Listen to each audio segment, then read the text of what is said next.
নমস্কার বন্ধুরা, rare view mirror চ্যানেলে আপনাদের সবাইকে স্বাগত জানাই। মোমো খেতে কে না ভালোবাসে, বাচ্চা থেকে বড় সবাই কিন্তু মোমো খুবই ভালোবাসে। কিন্তু অনেকেই বাড়িতে বানিয়ে উঠতে পারেন না, স্টিমার থাকে না বলে।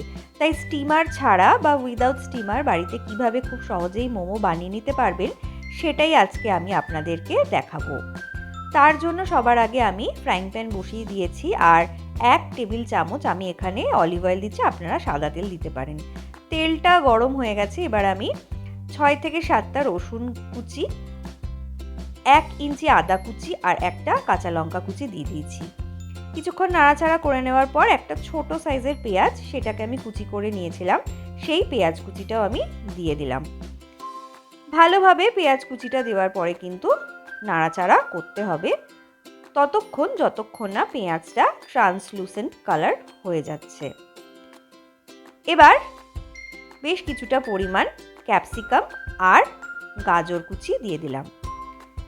খানিকক্ষণ নাড়াচাড়া করে নেব। তারপরে আমি বেশ কিছুটা পরিমাণ বাঁধাকপি পাতা ভালোভাবে কুচিয়ে নিয়েছিলাম, সেটা দিয়ে দিলাম। বাঁধাকপিটা দেওয়ার পর কিছুক্ষণের মধ্যেই দেখবেন সবজি থেকে কিন্তু জল বেরোতে শুরু করে দিয়েছে, আর এই জলের মধ্যেই কিন্তু সবজিগুলো সমস্ত সেদ্ধ হয়ে যাবে। বাঁধাকপিটা দেওয়ার পর কিছুক্ষণ নাড়াচাড়া করে নিয়েছি। এবার আমি এর মধ্যে 1 টিস্পুন লবণ আর 1 টিস্পুন গোলমরিচ গুঁড়ো দিয়ে দেব। লবণ আর গোলমরিচ গুঁড়োটা দেওয়ার পরেও খুব ভালোভাবে কিন্তু মিশিয়ে নিতে হবে। বেশ কিছুক্ষণ ধরে কিন্তু ক্রমাগত নাড়তে থাকবেন, আর সবজি ভাজার সময় কিন্তু কখনোই হাই ফ্লেম করবেন না, তাহলে সবজির যে নিজস্ব পুষ্টিগুণ সেগুলো কিন্তু নষ্ট হয়ে যায়। লো মিডিয়াম ফ্লেমে নাড়াচাড়া করে নিয়ে আমি 1 টেবিল চামচ টমেটো কেচাপ আর 1 টিস্পুন সয়া সস মিশিয়ে নিলাম। ভালোভাবে সবজিগুলোর সাথে সস আমি মিশিয়ে নিচ্ছি। এই সময়ও কিন্তু ফ্লেমটা লো টু মিডিয়ামেই আছে। ভালোভাবে মিশিয়ে নেওয়ার পর আমি বেশ কিছুটা পরিমাণ গ্রেটেড পনির দিয়ে দিলাম। পনিরটা দেওয়ার পরে কিন্তু আবারও খুব ভালোভাবে মিশিয়ে নেব। ভালোভাবে দেখুন স্প্যাচুলা দিয়ে কিন্তু আমি মিশিয়ে নিয়েছি, আর এই পুরো রান্নাটাই কিন্তু আমি একদম লো টু মিডিয়াম ফ্লেমেই করেছি, হাই ফ্লেমে কিন্তু আমি করিনি। দেখুন পনিরটা দেওয়ার পর কিন্তু সবজির যে নিজস্ব ময়েশ্চারটা ছিল সেটা কিন্তু লক হয়ে গেছে, আর একদম একটা টাইট পুর তৈরি হয়ে গেছে। ইন্ডাকশন বন্ধ করে আমি ঠান্ডা হতে দেব। আর অন্যদিকে আমি ময়দা মেখে রেখে দিয়েছিলাম। ময়দাটা যেমন আমরা লুচি করার জন্য যেরকম ময়দা মাখি লবণ আর তেল দিয়ে, সেই রকমই আমি ময়দা মেখে রেখে দিয়েছিলাম, তবে একটু নরম করে মেখেছিলাম। ছোট ছোট গুলি বানিয়ে নিচ্ছি বা লেচি বানিয়ে নিচ্ছি। নর্মালি আমরা যেরকম লুচির জন্য লেচি করি তার থেকেও কিন্তু একটু ছোট লেচি কাটবেন। এবার লুচি বেলার জন্য যেরকমভাবে আমরা বেলে নিই ঠিক সেইভাবেই কিন্তু তেলের মধ্যে লেচিগুলোকে ডুবিয়ে নিয়ে তারপর আমি একটা বেলনির সাহায্যে চাকিতে বেলে নিচ্ছি। ঠিক একটা ছোট লুচির যে আকার হয় সেইভাবে কিন্তু আমি বেলে নিয়েছি। এইভাবে আমি সবকটা লেচিকেই বেলনির সাহায্যে বেলে রেখে দিয়েছিলাম। বেশি পাতলা করে কিন্তু বেলবেন না, একটু মোটা রাখবেন, না হলে কিন্তু পুরগুলো দেওয়ার পরে ফেটে যেতে পারে। এবার আমি আপনাদেরকে মোমোটা গড়ে দেখাচ্ছি। একটা বেলে নেওয়া লুচি নিয়ে নিয়েছি, তার মধ্যে পরিমাণ মতো কিছুটা পুর আমি দিয়ে দিলাম। দিয়ে এবার একটু হাতের সাহায্যে লম্বালম্বি একটা শেপ দিয়ে নিলাম। তারপর দু পাশ থেকে যে বেলে রেখে দিয়েছিলাম লুচির মতো সেই অংশটা আমি তুলে নিয়ে আগে একটু হালকা করে আঙুল দিয়ে চাপ দিয়ে মুড়ে নিয়েছি, আর লাস্টের দিকটা দেখুন আমি কিন্তু মুড়িনি, ওটা খোলা রয়েছে। এবার দু হাতের আঙুল দিয়ে দু সাইড দিয়ে একটু ফাঁকা করে সামনের দিকে ঠেলে দিয়ে লক করে দিলাম। দিয়ে এবার ওপর দিকটা হালকা করে সামনের দিক করে কিন্তু মুড়ে নিচ্ছি। ব্যাস তৈরি হয়ে গেল আমার প্রথম মোমোটা গড়ে নেওয়া। দেখুন কি সুন্দর দেখতে লাগছে। আমার কিন্তু প্রথম মোমোটা গড়ে নেওয়া হয়ে গেছে।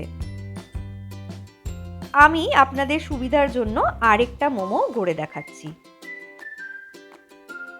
একটা বেলে নেওয়া লেচি নিয়ে নিয়েছি। এবার ওর মধ্যে পরিমাণ মতো স্টাফিং বা পুর যেটা বানিয়ে রেখেছিলাম সেটা আমি চামচের সাহায্যে দিয়ে নিলাম। আর ভালোভাবে হাতের সাহায্যে একটু লম্বালম্বি শেপ করে নিলাম। করে নিয়ে দু পাশ থেকে আমি ভালোভাবে মুড়ে দিচ্ছি মুখটা।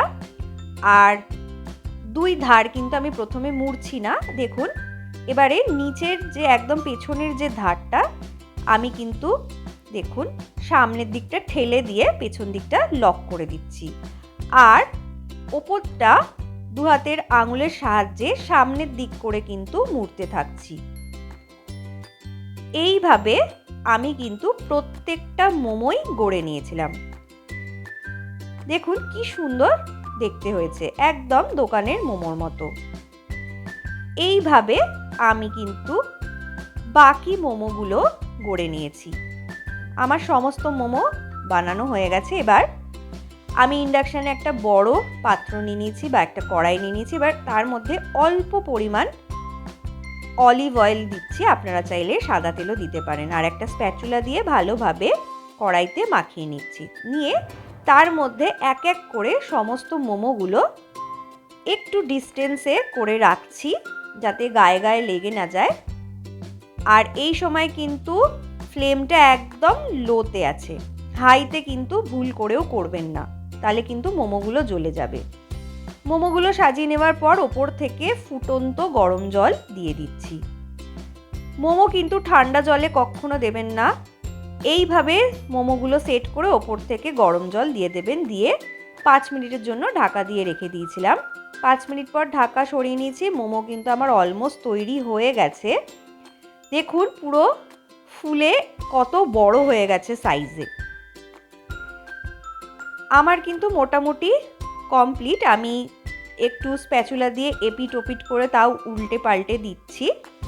মোটামুটি 5 থেকে 6 মিনিটের মধ্যেই কিন্তু মোমো তৈরি হয়ে যায় এইভাবে। আবারও ঢাকা দিয়ে 3 মিনিটের জন্য রেখে দিলাম। 3 মিনিট পর ঢাকা সরিয়ে নিয়েছি। ঢাকাটা সরিয়ে নিয়েছি। দেখুন একদম মোমো কিন্তু আমার তৈরি হয়ে গেছে। এবার আমি একটা একটা করে একটা প্লেটের মধ্যে মোমোগুলো তুলে নেব। আমার কিন্তু সমস্ত মোমো বানানো কমপ্লিট। সার্ভ করে নিয়েছি শেজওয়ান চাটনি বা সসের সাথে। কেমন লাগলো আমার আজকের এই মোমোর রেসিপি আমাকে কিন্তু জানাতে একদমই ভুলবেন না কমেন্ট করে। আশা করি আপনাদের সকলের আজকের আমার এই প্রেজেন্টেশন খুব ভালো লেগেছে। সবাই প্লিজ চ্যানেলটা সাবস্ক্রাইব করবেন। পাশে থাকা বেল আইকনটা কিন্তু প্রেস করতে ভুলবেন না। আমার চ্যানেলের জন্য কোনো ফিডব্যাক থাকলে সেটাও কিন্তু অবশ্যই আমাকে জানাবেন। ভিডিওগুলো প্লিজ ফুল ওয়াচ করবেন, অর্ধেকটা করে প্লিজ ভিডিও দেখবেন না। সবাই খুব ভালো থাকবেন, সুস্থ থাকবেন। ধন্যবাদ।